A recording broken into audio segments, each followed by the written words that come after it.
This is the 3D VIEW-MASTER cartoon, the Flintstones, Pebbles and Bamm-Bamm. Back in the Stone Age, people might have lived pretty much as we do now. The man who operated the dinosaur crane at the quarry might have lived in a suburb of Bedrock, and he might have been named Fred Flintstone. His car probably was a stone-tired, food-powered racer.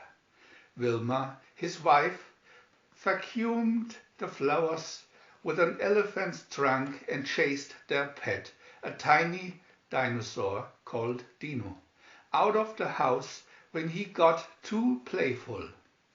Using a round rock for a ball, Fred bowled too late and too often to suit Wilma. Still, there were contented evenings when they just listened to records played by a little bird with a needle beak. But like any family in any century, when the Storkosaurus brought them a blessed event, the Flintstones became happy parents. They traded their big troubles for a little one, Pebbles. VIEW-MASTER Reel 1. Pebbles Air Ride. Picture 1. One Sunday afternoon at Pearlstone Park, Fred romped with Pebbles on the grass while Wilma read the Bedrock Ladies' Journal. When the balloon man came by, Pebbles pointed and said, "Yabba go!" Of course, Fred bought one for her. "Oh, Fred," said Wilma, looking up quickly, "I wouldn't give that to Pebbles." "Why not?" Fred asked, just as Pebbles eagerly took the balloon from his hands. Picture 2.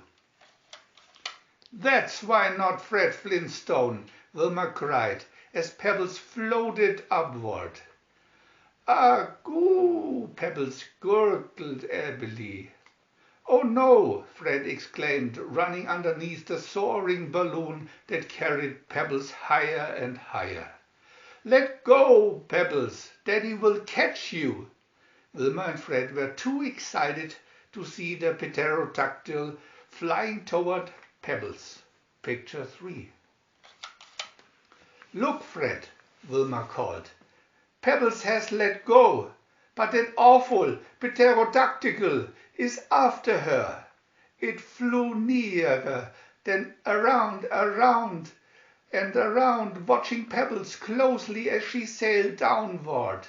Suddenly, the pterodactyl opened its large beak and, Picture 4, took Pebbles and flew away. No, don't worry," Fred consoled Wilma. "Old Fred will save her." But Fred, the pilot's gone. I can run it," Fred interrupted. "This is our one chance to save her." Picture 5. Fred spun the pedals and the blades whirled. Faster and faster, the grass swayed, the trees switched back and forth. Suddenly they zoomed into the sky. "There they go," Wilma said, pointing. Picture 6. "Yabba dabba go," said Pebbles, clapping. "Arg, arg, arg," sang the little pterodactyls.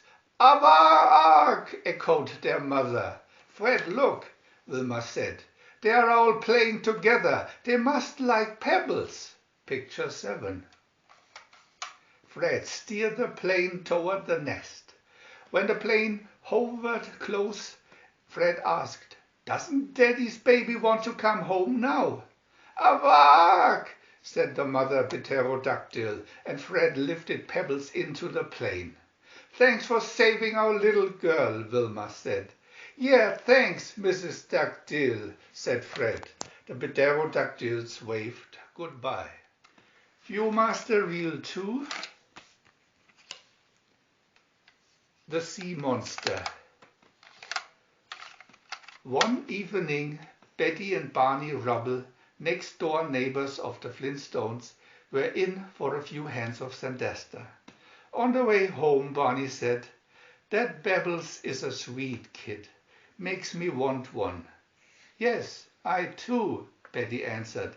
Then suddenly Barney, a falling star, let's wish on it. I feel sort of silly, Barney said, walking with his eyes closed. Next morning they found a basket on the doorstep. In it was a little boy. Their wish had come true. Betty and Barney adopted him, and soon he became as their very own. They named him Bam Bam because of his surprising strength and his unusual handshake. Picture 1.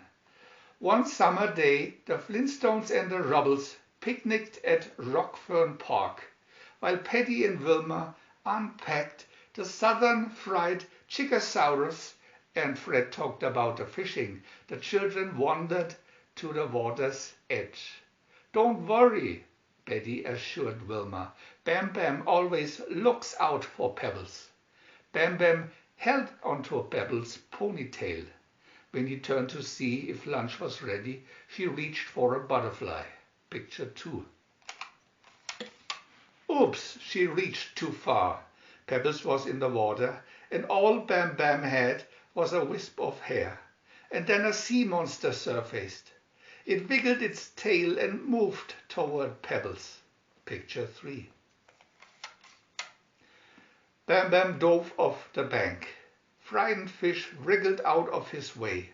Bam Bam swept Pebbles upward, almost into the mouth of the approaching sea monster. Picture 4. Bam Bam turned quickly and threw Pebbles high into the air. Whee! She sang as she sailed upward, landing in a giant daisyola.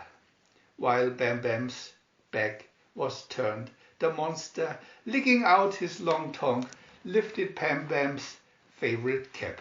Picture 5. Goodle-day-gook! Bam Bam yelled, shaking the surprised monster by the neck. Its head zipped back and forth, but it didn't drop the cap. Picture 6. Betty and Wilma ran when they heard the children yell and the water splash. Pebbles, oh Pebbles, Wilma cried. Yabba dabba goo! Pebbles called from her perch high above the underwater struggle. Oh Bam Bam, Petty wailed. Whatever will happen to my child? Picture 7. I should have known, Betty said. See what Bam Bam did to that sea monster. The monster, his neck in a bow knot, wiggled as much as he could, which wasn't very much, and tried to undo himself. Thanks, Fred said to Bam Bam. Then you! Too late he remembered the little boy's power handshake. VIEW-MASTER Reel 3. The Tiger Hunt. Picture 1. Wilma would flip if she knew we brought Pebbles and Bam Bam on this hunting trip. Fred said to Barney, then to the children, stay right there. Hunting saber-toothed tigers isn't your dish. Hehe. Don't worry, Fred. Bam Bam will take good care of Pebbles, Barney said, walking into the woods, spear in hand. Sam Stonewall said, we'd sure find us a tiger or two here. Yeah, Fred answered, following close behind. Mammals too. I'd sure like to take one home. No one knew that a pair of hungry eyes was watching Pebbles closely. Picture 2. Bam Bam watched the man disappear into the woods. The tiger inched toward Pebbles, wiggling his nose eagerly. He crouched, sprang quickly, took Pebbles and leaped away. Yabba dabba goo! Pebbles cried. Picture 3.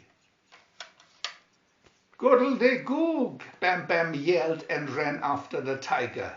It jumped here and there around clumps of bushes with Bam Bam as close behind as his little short legs could go. Then the tiger leaped across a wide gorge. Bam Bam grabbed a vine and skidded to a stop. Picture 4. Googly-goog, Bam-Bam said, and picking up a big rock, he batted it for a perfect hit, right on top of the tiger's head, knocking him out. But something else began to move near Pebbles. At first it looked like a big mound. Then, wow! It was up on its feet and headed for Pebbles. Picture 5. Goo, goo, Bam-Bam yelled, and holding the vine, swung across the gorge. The mammoth snorted and blew dust over Pebbles. It started to curl its trunk around her. Just then, Bam-Bam snatched her out of its reach and swung back across the gorge. Picture 6. Oh, Barney, there's no hunting here. I haven't seen a single drag. Yeah, you're right, Fred. Sam was kidding us. There's not a sign of a tiger or mammoth in this whole jungle. Let's get the kids and go home. Picture 7. The kids are bored, I'll bet, Fred said as the two men hurried back. Just sitting there all this time with nothing to do. Yeah, Fred, maybe they went to sleep. Fred and Barney arrived just as Bam-Bam swung in with Pebbles. Good kids, Fred said. Found yourselves a swing, eh? Well, we'll go home now. There's nothing exciting around here. Yabba-dabba-goo, Pebbles giggled. Googly-goog, Bam-Bam laughed.